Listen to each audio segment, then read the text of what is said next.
Welcome to the Small Steps, Big Wins podcast. I'm dedicated to helping you take control of your life. Are you ready? Let's go do this. Ryan, I can't wait to get started. How are you today, man? I am doing great, Sue. I'm so excited to be here with you. We had such a great networking call when we planned the whole podcast out, and really excited to dive in, share with your listeners everything I do with conscious cannabis, the real Yep. history behind cannabis, and what this plant is truly here to do and what it can do. And then also some of the drawbacks associated with certain patterns that we come into that relationship with any type of external substance with that can lead to detriments down the line. So really excited to be here and dive in. Yeah. Oh, perfect. All right. Well, then let's get started. Why don't you just offer a little bit of background in case somebody listening doesn't know who you are? Absolutely. So, one of the questions I get a lot is out of all the different psychedelic medicines out there, out of all the different things I work with holistic health and all these different things, how did I land on cannabis of all things? So, the story is actually really cool, and I'm going to share some of it with you today.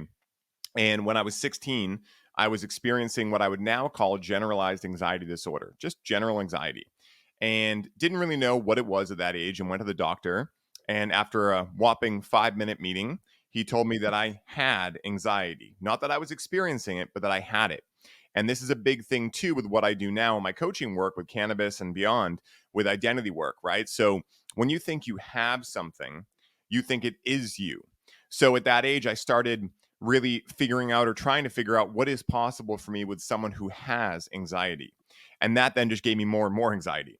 So what ended up happening was, every time I would go to see the doctor, he would recommend a different pharmaceutical. And at this point, I totally trusted the guy in the white lab coat, totally didn't know any other options.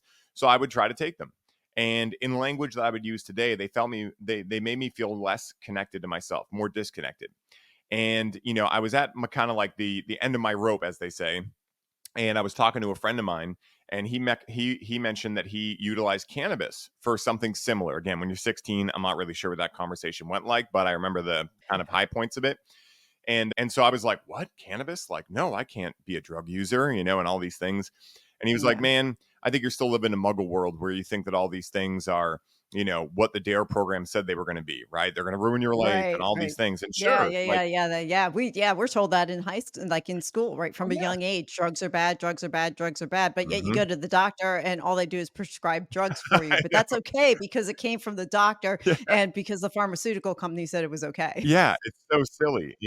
I see there's a little bit of irony there. Oh my goodness. It's so funny thinking back to it. It's actually really comedic. And so I ended up Yeah. trying cannabis, and probably wasn't the first or second time that I tried it when I got the real hit. But the third time I tried it was when I got the result that I was looking for. I didn't know I was looking for this result, but I got it and then realized this is what I was missing. And how I would describe it into language of today is that I felt connected with myself for the first time in a long time. I felt like life made sense. And I also had an experience where I realized an experience that I was not my thoughts, that I was the experiencer of my thoughts. Now, as a 16-year-old, I had no idea what to do with that information. I had no context from which to compare it to. And so I then found this plant, right? I was in a state of discomfort. I didn't know why. I found this external substance that would support me and make me feel better. And so at that young age, I decided, well, if I want to feel good all the time, I must need a lot more and more of this. And I think this is Mm. where a lot of people fall into patterns of addiction and dependency and things like that. And we're going to get into kind of like blowing the lid on what I really think that is. But basically, I ended up connecting with more and more cannabis, and I get into school for psychology, and because I was fascinated with the mind after dealing with my own for so many years. And so when I woke up one day when I was 18, I had my first mortality crisis. I went to the bathroom to go pee and started peeing blood. Had no idea why. And Ooh. so I told my dad, and he rushes me to the hospital. And on the way there, he asked me, "Son, I got to know, are you doing drugs?" And I said, "No, but I am connecting with a lot of cannabis." And at that point, my dad and I had never really had the conversation. I thought I was being so sly. He already knew he wasn't a cannabis consumer. But, I saw him have this sigh of relief out of the corner of my eye when I told him that I was Mm. connecting with a lot of cannabis. So I thought that was interesting because here's my dad, someone who had pretty much just been like a just say no type guy. And now I'm seeing him have a sigh of relief. So we get to the hospital. I start showing him a lot of the research I've been doing around cannabis. And he had no cognitive dissonance. He just decided in that moment, like, well, I guess we didn't know what we didn't know in the 80s. He looked at my Right. life. He looked at what I was doing. I was in school. I had a dream. I had a relationship. I had a job. I had finished high school with honors. So he was like, if this is what helps you, and he knew what I had gone through with anxiety, he was like, who am I to say that you shouldn't do it? So from that point forward, it became a connection point for my dad and I. And again, he wasn't a cannabis consumer, but he was just supportive of what supported me. And so a couple of years later, I end up still in school for psychology, realizing that my dream was kind of dying in front of me. That I didn't want to wear khakis and be in an office building the rest of my life being a therapist, and there was way too much red tape. And so I started going through a little bit of an identity crisis, like what am I going to do? And I went to what's called the Boston Freedom Rally one year, which is a big public display of disobedience. It was a much bigger deal before cannabis was legalized. But before it was legalized, you'd all go out into the commons and you'd all connect with cannabis, thousands of people. And as long as you didn't do anything that stupid, the cops wouldn't bother you. So I go there and I hear this guy yelling, who wants to make butter with me? I walk over to his little tent and he's giving out these little pamphlets for a new school opening right near my house that's specialized in cannabis and holistic studies. And I'm like, oh my God. And this is one of the first times I felt a heck yes from my heart. And so I go home, I tell my dad, hey, can you help me with tuition? It was like $500, but I was a broke college student. So he says, I'll do one better. I'll go with you. I'm really excited to check this place out and learn more about what you find interesting about cannabis. Wow, that's So, amazing. Let me yeah, stop you right yeah, there. yeah, Just the fact absolutely. that your dad wanted to do that. How did Yeah. that make you feel at that moment where it's like your dad wants to come along for the ride and learn alongside of you? I mean, it was amazing. My dad had, like I said, he'd always been very supportive. And, my dad was someone who loved 50s and 60s music, yet he would bring me to metal shows that were like the complete polar opposite of what he liked. But he just loved seeing me and my friends have fun. And so it was another one of those feelings of like, I didn't realize at the time how lucky I was. Like, I knew it was really Mm. cool, right? That my dad wanted to go. But having now worked with thousands of people with relationship challenges with their parents and whatnot, now I'm really aware of how special the connection between me and my father is and was, and how grateful I am for his support and my mother as well. She's been a huge support system as well, just not as much with the cannabis side like my father was, but very grateful that I got to have these parents and got to have those experiences for sure. Yeah. And so your journey still continued. You went to this school, and then after that, what happened? Yeah, so I end up going to the school. I end up taking all their classes. When I finish that, I end up becoming an intern for them. And then I end up working for them. And during this time of interning and working with them, one of the main things I was doing is, along with them hosting classes and educational materials there and certifying people in cannabis studies, they were also supporting cancer patients and people with autoimmune disorders in remediating their cancer and autoimmune disorders with the support of cannabis. So I'm here in Boston, right? We have Dana-Farber, one of the best cancer centers in the entire country or potentially the whole world here. And at this time, this is 2011. So there wasn't a lot of these holistic options for cancer and things like that, like we have today.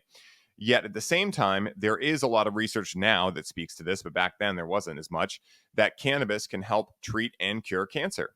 THC can kill Wow. cancer cells, CBD can inhibit their growth. Those are the two main cannabinoids they've done studies on. Who knows what the full spectrum of the plant will do? But basically, what people were doing is they were coming to the school with these ranging different health issues. They did not want to do typical treatment. And so Mike and Melissa, the owners of the school at that time, would work with them in consulting with them how to administer RSO, which stands for Rick Simpson oil. And this is a black dark extract. It actually looks like pipe resin for anyone who's connected with cannabis before and knows what that looks like. But basically, Mhm. what it is it's a full spectrum extract. So the other term for it is FICO, full extract cannabis oil. But this is the stuff you can go on Phoenix Tears. That's Rick Simpson's organization. You can see hundreds and hundreds of people's results with this. You can go Mm. to many different places now and start noticing this. PubMed, like I said, has their studies now. So at this time, I was witnessing with my own two eyes cannabis treat and cure cancer and a myriad of other things, right? And Wow. these people would go into Dana Farber and tell them, like, because they'd go in there to get their scans, they'd have no cancer after having stage 4, and Dana Farber would be completely puzzled. They'd ask, what the hell are you doing? They'd say, I'm utilizing cannabis. And they'd say, we don't believe you, because it was so far back then. Right. And even now, there's a lot of like people that will get very triggered when I start talking about that stuff. But I've seen it with my own two eyes time and time again. Wow. That's amazing. Yeah. That's amazing. Let's take a step back a minute Yeah. for those who are listening and maybe not be as educated in cannabis, like I heard THC and cannabinoids and a little bit of that language. Mm, Can we talk a little bit about that first? Because I think definitely. just having that baseline would be helpful for anybody listening. Absolutely. So I'll kind of keep it as simple as possible just to give people what they need without like, overdoing it because there can Oh definitely yeah, be a lot of perfect. science and things like Yeah, that. yeah, But yeah. I mean, like we did that in our first call, and I was like, "Oh my god, can we just yeah. capture this?" Because it helped me, that's for sure. So yeah, Yeah. thank you. I appreciate Oh, that. absolutely. So the first thing to understand about how cannabis works in these ways and how the plant actually works with us, and a big red pill for a lot of people that maybe are unaware of cannabis or maybe just haven't learned a lot about it, is that the largest regulatory system in our body, the system in our body that maintains homeostasis, which is like rest, digest type feeling in our body, is called the endocannabinoid system. Now, the reason it's called the endocannabinoid system is because this system, along with having certain receptor sites, CB1 and CB2 receptor sites, creates endogenous cannabinoids, aka cannabinoids that are created endogenously within us, namely two of them, anandamide and 2-AG. Now, anandamide, a lot of people have experienced before if they've ever had a runner's high or they've ever had a really good high from working out. That comes from anandamide. Ananda is a Sanskrit word that means bliss. And so people call it the bliss molecule. So here's the part that's really interesting is that we have been led to believe that cannabis is going to rot our brains, that reefer madness is a thing, that cannabis is the gateway drug, and all these things. And at the same time, we have this endocannabinoid system that is creating endogenous cannabinoids that fit into the CB1 and CB2 receptor sites. Now, the interesting thing, Sue, is that when you look at the cannabis plant and you look at the phytocannabinoids found in the plant, aka THC, CBD, any of those cannabinoids people may have heard of before, those are called phytocannabinoids. Those cannabinoids fit directly into our CB1 and CB2 receptor sites. They are an exact match to our endogenous cannabinoids. So, Okay, so yeah. wait a minute. So just to paint the picture real quick, Mhm. it's almost like getting a box of puzzle pieces, and you've got puzzle in front of you, and that the THC and the CBD is going to fit like a puzzle piece into the existing endocannabinoids Endocannabinoid system. Yeah, yeah, in our bodies. I think just to break it down to make it something simple, think about finding the matching puzzle piece exactly. where cannabis would be the matching puzzle piece to a part of our system that would be receptive to it. Is that a fair explanation? Yes, Okay, 100%. perfect. And think about it this way. Once again, we've been led to believe that this plant does not have a place in our lives, but at the same time, the phytocannabinoids from this plant fit directly into our receptor sites. Like that Okay, is puzzle piece. that is damning evidence that we have co-evolved with this plant that phytocannabinoids and endocannabinoids are key to us maintaining homeostasis and health within our bodies. And so this is why I talk about this because for a lot of us, we grew up with a lot of programming around these medicines.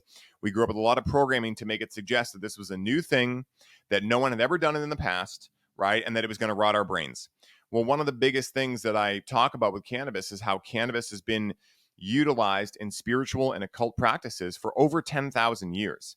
It's only been in the last 80 to 100 years that it's been bastardized. And the only reason it got bastardized was not for any health concerns. And anyone, please, can go look this up. Like I always say, do not believe anything that comes out of my mouth. Go research it for yourself so you can see just like I did. But basically, what happened was in the 1930s, a couple different people that had a lot of influence got together. One of them was William Randolph Hearst, another one was Andrew Mellon, and another one was Harry Anslinger. And Andrew Mellon controlled the biggest journalism empire of that time. So imagine today, Mm, like CNN and ABC and all these kind of mainstream news organizations. But at this time, right, in the modern day, we have the internet. We can go fact check things and try to figure it out. In the 30s, the journalism empire was like the truth. So whatever they put in there, that people would believe because there was no other alternative source of info that at least could get around a lot. So right. basically, what happened was Andrew Mellon, who owned the biggest journalism empire, and William Randolph Hearst and Harry Anslinger, they all owned vested interests also in different textile industries like cotton, like nylon, etc. And they started recognizing that hemp specifically hemp, was going to annihilate their industries because no more need for growing trees, no more need for that kind of paper, no more need for any of these kind of things. You can make fuel from hemp. You can make hempcrete, which is non-flammable. So you can build houses out of hempcrete that will never burn down. They actually do experiments where at like trade shows, they'll have a torch on a block of hempcrete the entire time and it never lights on fire, right? So all of these different things, they started realizing, our industries are going to get hurt from this. So they decide to invent this whole myth called reefer madness, where they invent this term called marijuana, right? Which was not cannabis or hemp at that time. It's the same term, but it means the same thing, but no one knew at that point. And they go to Mm. Congress in the middle of the night and they say, hey, and this is exactly what they said. Mexican men are coming over the border to rape white women, and they're using this plant called marijuana to do it. We need to make this illegal immediately. And Congress slash politicians or officials are saying, should we have a vote on this? And they're like, did you just hear us? Right? Like they're coming over and raping our women, right? And so they create this, they make this plant illegal overnight. And in the morning, everyone wakes up, and doctors specifically realized they banned cannabis, right? They were calling it marijuana to create this fear. And at that point, cannabis was a part of over 70% of all medicines on the market, right? Oh, So wow. so this is what happened. This is what started the entire, thing we think of now of your brain on drugs or any of these kind of things. Before that, cannabis was an essential aspect, and hemp as well, to our diets, to our lives, to every aspect. And it's been that way for over 10,000 years. I mean, the Oh, wow. original Declaration of Independence is written on hemp paper, and hemp was so revered in the original colonies that it was actually a crime to not grow hemp in the original Virginia colony. You had to Oh, grow wow. hemp because of how beneficial it was for the entire society as a whole, because it was so easy to use it for so many different things that it could come in handy for a lot. So it's very interesting to dive into the real Yeah. history of That's oh, yeah, the this. history is fascinating there. Yeah. So marijuana and cannabis were being used interchangeably then? Yeah, yeah, And how about today? Is that still the same today? yeah, yeah. People still use the term marijuana. I do not, because I believe it to be a racist term that was coined only to spread fear. I don't get like triggered or anything when people say it, of course, but I just don't choose to use it. But it is kind of used interchangeably still.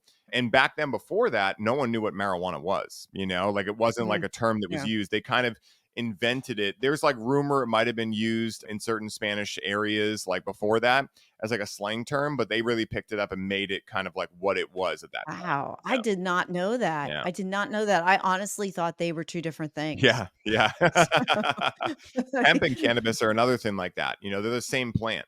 The only distinguishing okay, factor is that hemp is cannabis that is distinguished as having 0.3% or less of delta 9 THC. If it has more than that, now okay. it's called cannabis. If it has less than that, it's called hemp. That's really the only difference. Yeah. Wow. Yeah. Okay. So let's go into conscious use. Absolutely. How yeah, let's talk about that. I'm really curious now, if somebody's listening and going like, "Okay, I'm convinced that, this actually does do some things that are good." What does using cannabis consciously and responsibly look like? Yeah, this is a great question, Sue. And, I'll pick up my story where I left off too, because this is the perfect, transition point into this. And so basically what happened was after I interned and worked for the school, I was still consuming a lot of cannabis, right? Because I had mistaken cannabis as the thing that was fixing me, not that it was showing me that I could already fix myself beyond my current limitations, stories, belief systems. I didn't have context for that yet. So I'm still connecting with a lot of cannabis. And in 2014, I decided to go to my first music festival and try MDMA for the first time. And I was terrified, because I still believed all the propaganda around other medicines as well. But I go out to Vegas, I connect with it with some friends, and I'm in the middle of the crowd, and I feel this very interesting pull towards my dad. And my dad obviously wasn't there with me at the time. I didn't know what it was. So my logical brain kicks in. I'm like, well, we're in Vegas. My dad likes gambling. Well, we're going to steakhouses. My dad and I go to steakhouses. I probably just miss my dad. Well, when I get back from that trip, I realize my dad informed me that he had just been diagnosed with terminal cancer like 3 days before I got back. So this is Wow. July 9th, and he gets given until Halloween if he's lucky. And so he's not going to take typical treatment. And so I start talking to him and kind of convincing him to try RSO, We had been growing at that time, starting to grow. And I was like, listen, why don't we take this harvest we're about to harvest and turn it into RSO and start administering this to you? But he was very hesitant because this is someone who's almost never connected with cannabis, maybe like once in the 80s. And now I'm trying to give him the strongest form of cannabis on planet Earth.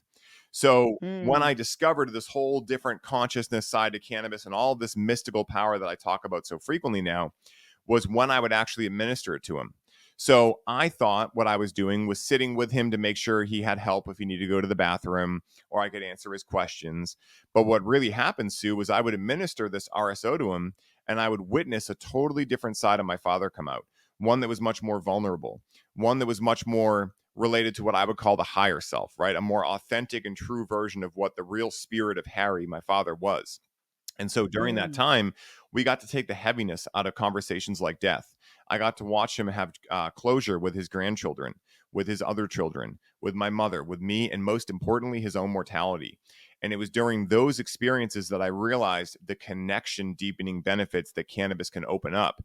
And not that we need cannabis for it, right? Because that's also what I was shown is that the plant is only showing you what's possible beyond your current limitations. Like when we're a child, we are completely open. And then we start to be programmed and patterned, right? And this isn't necessarily a bad thing.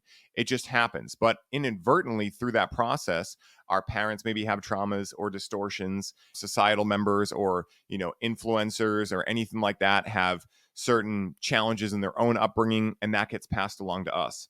And so what's possible for us starts getting boxed off, right? And we start not even realizing that we're getting boxed into whatever reality we've been brought up in. When we connect with cannabis or another plant medicine, all of that goes away because we go beneath the ego and the default mode network. So all of a sudden, we see kind of who we were before all that programming started. But what can happen, just like what happened to me, is I mistake that as being the necessity for me to access that realm. Not that cannabis, just like a coach, was showing me a possibility that I could own in my own life. And so once my father passed, which was 9 months past where the doctors had given him, and I realized that I would have never gotten that time with my father if it weren't for cannabis, because as we were getting his scans back, his tumors were slowing their growth. Of course, he was still going to smoke cigarettes and do the things that I knew were giving him cancer to begin with. But at least if I could have him longer in my life, that's why I did it. Yeah. And I don't know if I would have had that time with my dad had it not been for that. I can't go back and try it a different way. But basically, after that, I ended up getting into a dispensary for 5 years and working there and being so passionate about really helping people with holistic health and teaching them about this side of cannabis. But what I found was that not many people were actually interested in this side of cannabis. They were just kind of come Hmm. in and numb out and get fucked up and things like that.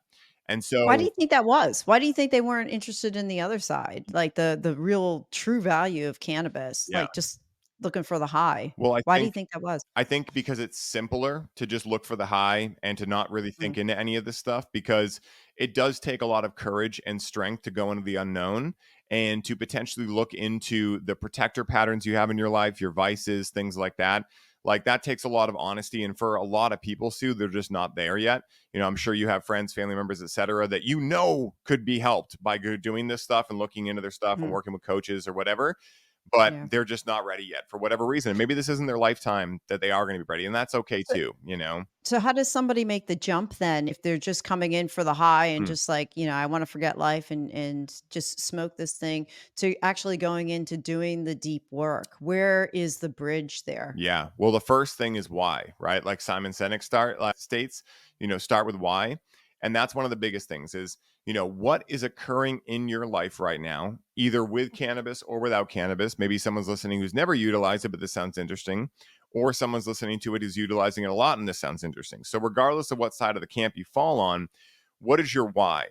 What is your why for being curious about, looking Mm. into either your patterns you currently have with cannabis or looking into starting a relationship with cannabis?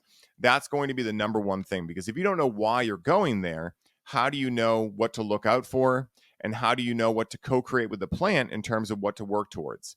And that's one of Mm. the biggest things I teach. And we'll get into it in a second, a 4-step process I have for anyone who's listening to take home and actually create practicality out of this. But basically, I think that in the beginning, the most important thing, right? Obviously, the basics include if you're new to cannabis, harm reduction, low dosing. It does not take a lot to have this effect take place. I would much rather someone listen to what I'm saying and have 5 to 10 experiences where they're like, I don't know if I really felt anything, versus having one where they get traumatized because they did too much. It can go on the other side too, right? You can actually overdo it to the point where it's detrimental, correct? Yeah, yeah, Yeah. and Oh, yeah, yeah. Well, it's like unfortunately, anything, I guess. Yeah. yeah, and fortunately with cannabis, like the overdoing it is going to be you like potentially falling asleep, potentially feeling a little bit like a green over the next day, kind of a little foggy, and that's about it. So on a one-off type experience, that's not too big of a deal. If you get into a relationship with cannabis where you're doing that all the time and you're waking up groggy and things like that, you can definitely start to fall fall into neurotransmitter depletion and things like that. Again, I Mhm. never like to fearmonger. It's not anything like MDMA where like you have to be very careful because it's a synthetic and a stimulant. But at the same time, right, like conscious, responsible use is what I speak of, not just because I want to put rules on people. Like I'm not a rules guy. It's about the fact that, like, hey, if you connect with this plant in a conscious fashion, it can help your entire life become more magical. But it's also not the full scope of the equation, because a lot of people, especially in the modern medical system, where you have an issue, you go to a doctor, you get a pill, the pill numbs out your issue, and you think the issue is fixed. What we've been trained to think is that we don't really have to do any work to fix issues in our body, our mind, our spirit. We just go get a pill, take it, and we're good to go. But with cannabis and plant medicines, we may think that the real work or the challenging part is the experience itself, the PEAK peak experience. But the real challenge, right? The real work begins when you come back from that PEAK peak experience where you felt one with the creator, you felt like you were Mhm. back with deceased loved ones, or any of those types of things that can happen. The real work begins when you try to stabilize that in your life and you try to start Mm. figuring out, okay, if I know that that is possible in me, because all this plant did was just allow me to release certain neurotransmitters and certain physiological processes that brought that state of consciousness on for me, right? The plant didn't do anything to me necessarily. It just showed me another side of who I am. So now when I come back, I want to figure out, why can't I access that all the time? Why can't I connect with deceased loved ones in a sober state? Why can't I feel as though I can access joy in a sober state? These are Yeah, the that was my questions. next question. Yeah. It's like, if you're in that euphoric state or that heightened awareness state, can imagine some people would just want to be like, "Hey, why can't I stay there all the time?" So, why Exactly. can't we stay there all the time, and how do we deal with the fact that we can't? Yeah. Well, here's the thing. You can stay there all the time, but you can't stay there all the time with the support of the plant. And that's like really the Mm, work I do is all about like, okay, you guys love this effect you're getting from the plant, right? Yeah, we love it. Okay, cool. Let's figure out how to enhance our lives with holistic health principles, spiritual practices, rituals, etc., to be able to get to that kind of awareness without anything added. Because at the end of the mhm, day, it's not that cannabis is good or bad to utilize often, right? That's different for every right. individual and everyone gets to make their own subjective decision. But the thing is that if we think we need something other than just us to get any result in life, that is now disempowering us. Because at the end of the day, we want to know that we have everything inside of us. Because if we come from the source that is everything, creator, God, whatever you want to call it, then how are we not everything along with being separate from that thing, right? Like we must Mhm, have everything within us if we come from the source that is everything. And so, what these plants and cannabis can show us are that experience of like, hey, remember that you are everything and that you are having an experience where you have this illusion of separation, but it's just an illusion. And now the training and oh, the that's important. rewiring becomes figuring out how to get back to that childlike state. Like, I'm not a religious person, but I know a good line when I hear it. And the Bible states, if you want to enter the kingdom of heaven, you must first enter the mind of a child.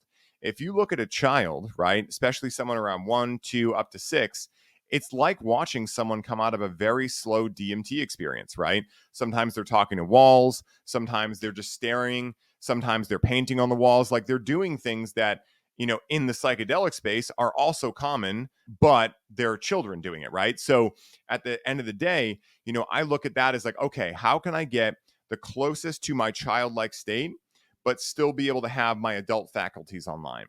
And so Mm, doing things like meditation, breath work, spiritual practice, journaling, working with coaches, holistic health principles, all of these different types of things, biohacking, all these different types of realms are what we focus on when we teach alongside all the cannabis education to allow people to not just become more conscious with cannabis, because that in and of itself, who knows how important that is? It's different for every person.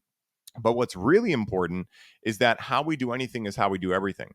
So if we start looking at someone's life and their relationship with cannabis and we start bringing more conscious awareness to that one little microcosm, well, that's naturally going to be able to ripple effect or have an opportunity to ripple into every aspect of their life. So it's very mhm, common for us in our work to be working with someone on their relationship with cannabis and have them start looking into their romantic relationship, their relationship with themselves, their relationship to money, their relationship to their business or their line of work, their relationship to the creator.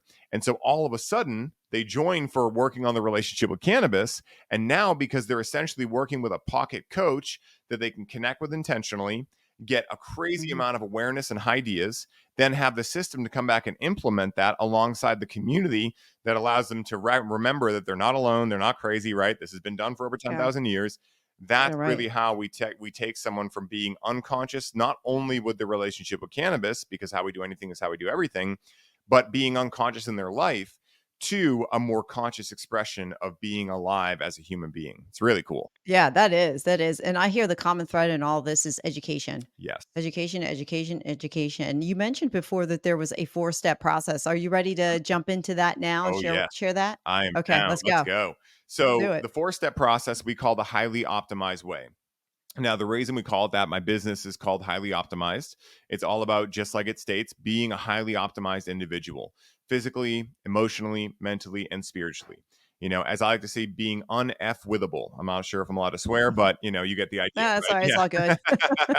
So this idea You can of, drop it every yeah, once in a while. I'm on the E cool. rating. It's all good. Perfect. So, this idea of being the best version of ourselves, right? That's really what our entire business is shaped around. And one of the ways I found to get there that's very practical is by utilizing cannabis consciously to gain the awareness and essentially do a year and years of therapy in a series of months, right? Now, again, this doesn't Mhm, mean that you just go get high and everything fixes itself in your life, right? And this is what this process is all about.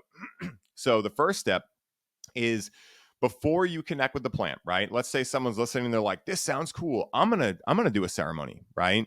Okay, cool. mhm, Before you do your next ceremony, take a 3-day break minimum before you do that ceremony. Now, for many people, cannabis is pretty normalized in being in people's lives every day, right? Many people that reach out to me are everyday consumers. I connect every day from time to time. I take months off at a time. I take weekdays off. It's always different, but it's a plant that can be utilized every day. People can normalize it.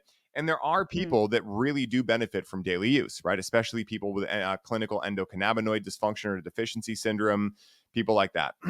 But the thing is, if you want to experience the psychedelic powers of cannabis, it really helps to not have an endocannabinoid system that is saturated with phytocannabinoids from day to day use.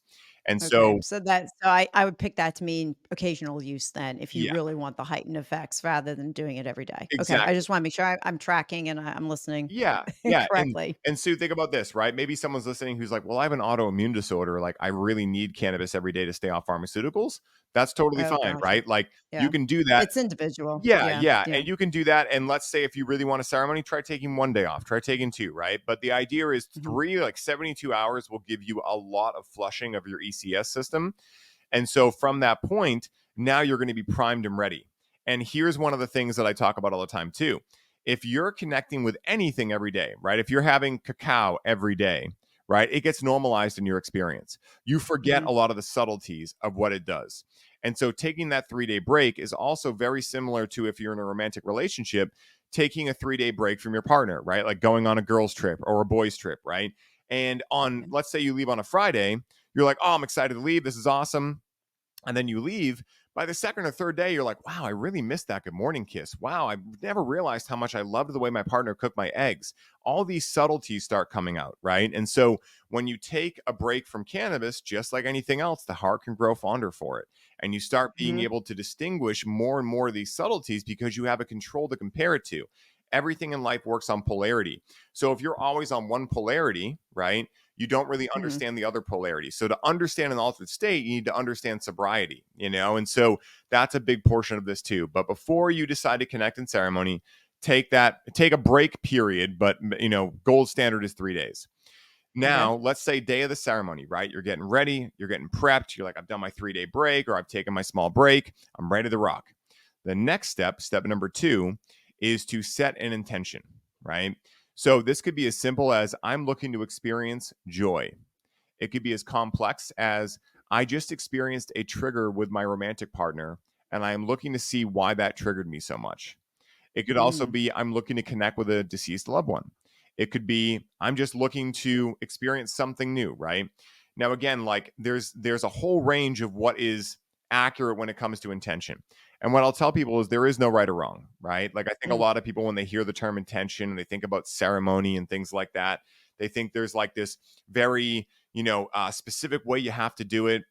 But in reality, it could be as simple or as complex as you want it to be. Oh, well, that's good to know for those of us out there who wanna micromanage it and go, "Oh, what if I pick the wrong intention?" Yeah. Well, your answer is you can't pick the wrong intention. It's kinda like what you're feeling on the inside, and as an aside, would you agree that it's really important to try and connect with your inner self as best you Oh can my god, before you set that intention and definitely. just let that intention like be natural, like flow in there, but just, get in touch with yourself. And I would imagine if you're taking that 3-day break in step Mm, one, that would also help with that as well. And I'm assuming if nobody has used cannabis before, then step one is not for them or exactly. not necessary. I mean, Exactly. okay. Yeah, this is more for Yeah. people that are connecting with cannabis on a, daily or by daily type of frequency. And I'm Hmm. glad you mentioned that because this whole idea, right? Like, getting in touch with the higher self can be tricky because we have all these programs and patterns within us, right? We're not really sure a lot of us. Like when if I say, Sue, connect with your higher self, you're like, is there an objective higher self? Like, how do I know I'm connecting with I'd say, "What the hell does that yeah, mean?" exactly. Like, how do we know? Like a lot of these Like, spiritual how do I know terms. it's my higher self, right? Yeah, Like, exactly. that's yeah, yeah, yeah. And then like how do we know the higher self from intuition, from like the voice of the soul, right? Like these are very Right. qualitative things that are very hard to put like a exact definition on. So what I usually tell people is, whatever's top of mind or heart, that's where to start. And when you go into like subconscious reprogramming work and you're working with kinesiology and things like that, they talk about the same thing. Like I may go into a brain integration appointment, which is a certain therapy I do. I may go into a brain integration appointment and say, yeah, I've been kind of fuzzy recently. I really want to work on that. And my practitioner may test my muscles and say, well, your muscles actually want you to look at your liver first. And so, like, there's Mm, this idea here, right, of the same kind of thing. Like, we may have a preconceived notion, but the most important thing, as I've found in doing this so many times myself and helping other people, is whatever comes up, usually it's something that might trigger you or might not be the most exciting thing. Some days you'll be in a really high vibe and you'll be able to connect to something very high like that. But whatever is kind of the front facing domino, work on that, right? Especially like for instance, if you want to experience more joy, right? But you're feeling anxiety right now, the best way out is through. So I would tune directly into that anxiety, knowing full well that once that emotion is felt fully, you will return back to your natural state of being, which is joy. Because if you look mhm. at a kid, they're in a state of joy until they have an emotion arise. They haven't learned programming yet that tells them the emotions are bad. So they just let them out. Yeah. Adults are like, not here, shh, quiet, right? Because they have the programming that these emotions Yeah. are bad. And then the kid gets it over and just is back to joy, right? So, once you've set your intention, I like to actually speak it into the medicine, right? So you can hold your flower or your edible or whatever, and we can get into the differences with those two things in a little bit. But you Mhm. can hold your medicine, speak your intention into it. And your next step for step number three will be to create a ceremonial container. Now, this is another term that gets a little people puckered a little bit, right? When they hear the term ceremony, they think they have to wear white robes and, be very reverent. And yeah, there's a certain amount of respect and reverence that you want to bring to a ceremony. But I want people to drop the idea that you have to be in these white clothes or any of the kind of things they have as preconceived notions. To me, a ceremony is a certain set and setting that you have created intentionally for your intention to play out within. And so, for instance, let me give you an example to kind of bring this home. Yeah. So, Please. let's say that you have a intention to explore a block you've had with your romantic partner, right? Maybe you're in an argument, maybe you got triggered, maybe you're just feeling frustrated, whatever. A correct ceremonial setting, or a proper ceremonial setting for that, would be a place that you feel is very quiet, a place that you feel is very safe, a place that you really have the ability to not be distracted with external, stimuli, and really to go deep. And so you may do things such as burn sage beforehand to cleanse the energy of the space, right? You Mm. may do Palo Santo, burn Palo Santo to reinvigorate that space with positive energy after you've cleansed it with the sage. You may do a 7 directional prayer, saying thanks to all the 7 directions: north, east, south, west, to the sky, to the earth, and to your center, your heart. You may decide to lay a yoga mat out. You may decide to have light music on, right? Any of these things, because what am I talking about here? I'm talking about being intentional about what intention do I have, what set and setting, what mindset and what setting will allow that intention to play out, and how can I create the best setting for that intention. That is Okay, my makes definition sense. of creating a ceremony, right? So on the other hand, maybe you are connecting with cannabis with a friend you haven't seen in a long time, and your intention is to have a lot of fun with this friend. Maybe they came in from Colorado and you live in Boston and you don't get to see them that often. And so your intention is to have fun with them. Well, in that kind of scenario, maybe a proper ceremonial setting could be a dance floor. It could be going to the beach, right? It could be any of these aspects where you're saying, you Oh, know what? wow. That could be a really cool place for us to go have a conversation, connect again, etc. So that's where I differ. I do not think a ceremony has to be in a church. I don't think it has to be in white robes. It doesn't have to be those things. Those are human things, human rules that Mhm. we put on us. That doesn't actually exist, right? I've never once talked to any high dimensional being and them say, well, we would have helped you, but I don't see you in your white robe. Like that's all trivial human stuff. They are so Yeah. far above that, they could care less, right? So, Yeah, it's amazing how many limitations we put on ourselves that yeah, we really don't need to put on ourselves that are just completely unnecessary. And exactly. it's somebody else's belief, it's not your belief. So I'm so glad you brought that up Yeah, because I heard you say the word ceremony a couple of times, and that word could evoke in us formality and it has to be done a particular way. And there has to be certain things present in order to make that a ceremony. And in a way, it does. But the difference is that it's totally up to you what your ceremony looks like versus somebody else's. So, definitely. I appreciate the differentiation there. So, for number one is wait 72 hours. Number two is set the intention. Number three is create a ceremonial container, Hmm. which I love that ceremonial Yeah. container. Just the picture. I don't know what it is about that, but I love that. Yeah, 100%. And you hit it dead on, Sue, right? Like the idea is we want to be conscious, we want to have Mhm. respect for the medicine, but we don't need to worship the medicine. The medicine doesn't want that. The same way that your coach Right. Austin, right? Or my coach Ani, like they would never want us to show up and start bowing to them. They'd be like, "Hey, stop. I don't know what you're doing. This is weird," right? They want us to respect their time, show up on time, do the things that we talk about together, but they don't want us to worship them. Like that's where a Right. lot of people get confused in the medicine space, is like cannabis does not want people to worship it. It wants people to respect it. There's a big difference there. And so like the idea here is for me, when I talk about ceremony, a lot of people are like, "Well, where's your white robes?" and these kind of things. It's like, listen, all that you're doing is making sure that you're conscious and aware of what you're doing and why you're doing it. It's really for you.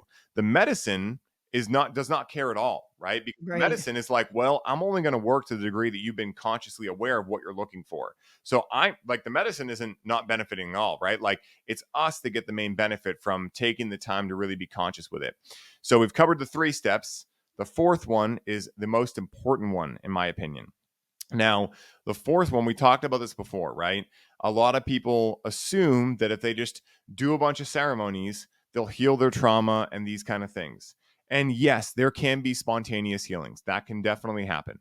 But what I will say is 90% of the time, at least 90%, you're going to have to do some work on the other side to balance out that equation. The same way that when you work with Austin or I work with Ani or anyone here has worked with a mentor, you don't just show up and go, "Hey, why does my business not work?" And they go, "Poof, now you have a perfectly paid ad structure and poof, you have 100 leads," right? They're going to share with Yeah. you, "Hey, you got to get this pipeline set up. Hey, go on this podcast." And then you have to go after that appointment and go do that stuff, right? And if you do, you will start to see benefit in your life. So step number 4 is integration, right? Now, what I always say is that integration, like I previously mentioned, is where the real work begins, because when you experience an altered state, you start to realize there's more possibility, more curiosity, and more things for you to tune into than you previously experienced. But it's almost like this. This is a great analogy. It's like you have basic cable at your house and you go to your friend's house and he has pay per view. And you're like, this is awesome. Well, you can't just go back to your house now and have pay per view. You're going to have to Right. either find out how to get pay per view or pay for it or figure out someone to install it. And then you can have pay per view at your own house. So that's kind of how these medicines work. Now, maybe they do a free trial, right? One day where all of a sudden you turn your TV on and you have pay per view for a day, right? That's like the spontaneous healing type stuff that can happen. But not often does that happen, right? Like more often is Mhm. it the first way I stated, And so what integration will look like, I'll make a very practical example. And this is one of the reasons I love cannabis and think cannabis is the most practical plant medicine in existence. So if you take 5 grams of mushrooms or you drink ayahuasca or you do 5-MeO DMT and you get what I call a idea, right? An idea that came from a higher place, it can be very challenging to remember that idea, write it down, and or take action on it in the moment. So what will often happen is you'll be in an experience, you'll get this idea, and it will kind of just float away after, right? Because you literally can't actually function to write something down, right? So Mhm. imagine an intention where an individual decides to set an intention to explore a creative block that they've been experiencing. They don't know why, but they just feel stuck creatively. And so they decide to go into a ceremony with the support of cannabis, ask cannabis that question, and dive into the ceremony. And now they're in the ceremony. Maybe they're meditating. Maybe they decided to do breath work. Maybe they're taking a walk, whatever it is. And all of a sudden they get the idea. They're like, oh my God, I used to love painting as a kid. I haven't had the time to paint, right? That story. I haven't had the time to Mhm. do that in years. But now I'm realizing that's completely false. I have the time, right? So in an ayahuasca or psilocybin ceremony, you might get that download and be like, I hope I remember this. With Mm. cannabis, what you can do to integrate right on the go is you can sit up from that meditation, you can go on Amazon and you can buy a paint kit, or you can Google paint classes near me, look one up, book a spot there, and dive right back into your ceremony like nothing happened, Oh, wow. right? I'm glad you shared that because sometimes, like, I think of ceremonies and whether it's a psilocybin ceremony or whether cannabis, Mm. that you don't have that functionality, like, you don't like, what level is it at that you can function versus not?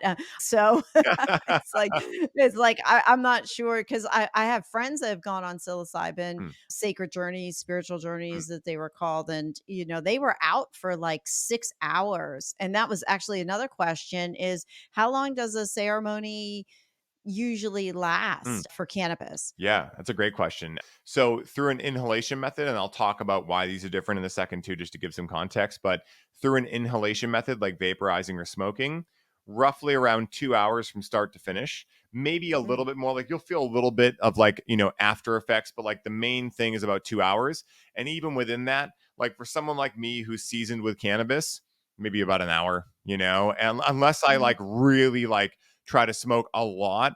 Typically for me, I'm taking a couple of hits, getting to that certain level of alpha brainwaves that I want to reprogram my subconscious mind, diving in, repeating some affirmations, doing a little work, coming right out of it, and going on my day.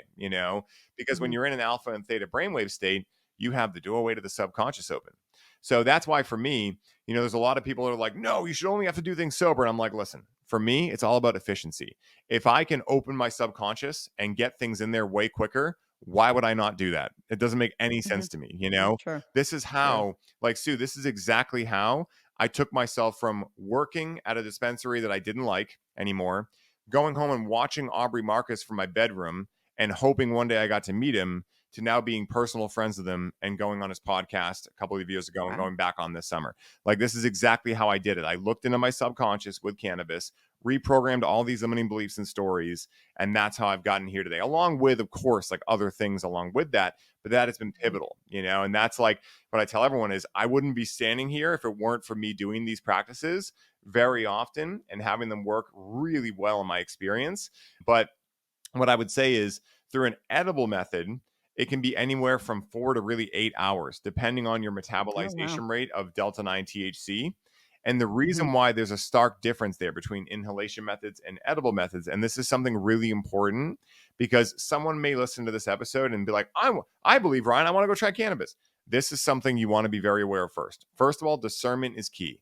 Cannabis is not for everyone. It's not everyone's plan. The same way that I may love dark chocolate, but it's just not everyone's cup of tea. Doesn't mean dark chocolate's good or bad. It's just not for everyone. Cannabis is Right. very similar. Don't allow yourself to get FOMO and hearing what I'm talking about and be like, oh, I think I need it, right? Like, tune in. You may require it, right? It may really support you, but it also may not be your medicine. And so I always want to say that. But the reason it differs is because when you're ingesting cannabis versus inhaling it, Delta 9 THC, which most of us know to be the intoxicating component of cannabis, one of them anyway, Mhm. that gets converted by our liver into a totally different cannabinoid called 11 hydroxy THC. Now, it's not important anyone remembers that name, right? What's Mhm. important to remember is that that cannabinoid is between 1 to 7 times more intoxicating to the CB1 receptors, right, where delta 9 THC and the intoxicating components of cannabis attach to, than simply delta 9 THC. Then you also have the metabolization rate too. So, Sue, you having never used cannabis or maybe never used cannabis, you could potentially go to a dispensary, get a 10 milligram edible, which is a pretty low dose. Five would be like the lowest I would recommend going, but you could Mhm. get a 10 milligram edible. You could take it expecting, like, okay, I'm going to feel something and not feel anything, right? Or you could go take that 10 milligram edible and be like, oh my God, that was a lot. Now, why? Yeah. Why is that, right? It's all to do with how we metabolize delta 9 THC. Now, I'm Mm. 6'5, I'm 190, I have a very fast metabolism. I'm a slow metabolizer of delta 9 THC. My girlfriend, on the other hand, she's 5'3" and a half, 100 pounds soaking wet, and she's an extremely fast metabolizer of THC. So, what this will look like is if I take a 10 milligram edible, I'm like, I am perfect, right? I'm deep into meditation. I'm Mhm. awesome. If she takes 50 milligrams, she's like, I'm bored. I'm not feeling anything, right? So, that's why I tell everyone, there's two ways to do this. Number one is trial and error. Start very low and slow and slowly build your way up and just see what titration point works best for you, the old, trial and error method. The other way, especially for someone like you, Sue, or someone listening who is maybe like they're very highly optimized in their life, and if they're going to entertain this, they're going to really do all the research.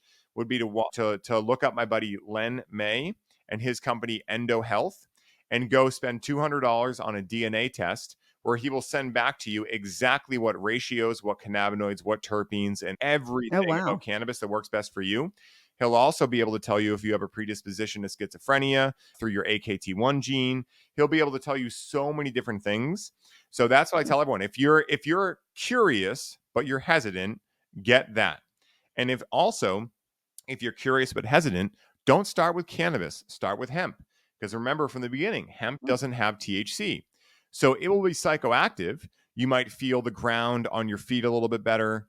You may feel like you can breathe a little deeper, right? You may feel more calm, kind of rested like you do in the morning or at night, but you're not going to be intoxicated. And you can get hemp edibles. You can get hemp flower and smoke it if you're a smoker. You can vaporize it, etc. There's a great company I like called Simply Soul Farms, and Soul is Mhm. SOL. They make great products. I have their hemp rub right here.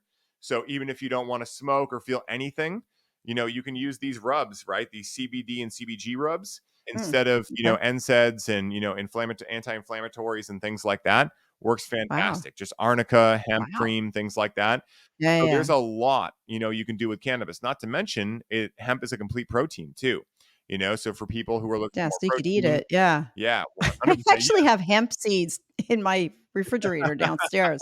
I never even thought about it. I'm like, "Oh, Yeah. I throw them on salads and stuff." I gotta get back into those. I think Yeah. It's I should explore that some more. I wanna pause for a mm, moment here. You were talking about yourself and your girlfriend mm. on dosages, and I wanna make sure I heard you correctly. You said you could take a 10 milligram dose and you're pretty good, and your girlfriend, who is like 5'3" and 100 pounds soaking wet, did I hear you correctly and said she needs to take like 50 milligrams? Oh, Which is a lot more than yeah. what you would take. To me, that seems counterintuitive. Is there a reasoning behind that? Yeah, so Or her is that just because of who she is? yeah, Like, her the yeah, her liver type of metabolizes person? THC quicker, so in order for her to feel Oh, any okay. effect, her dose has to be bigger.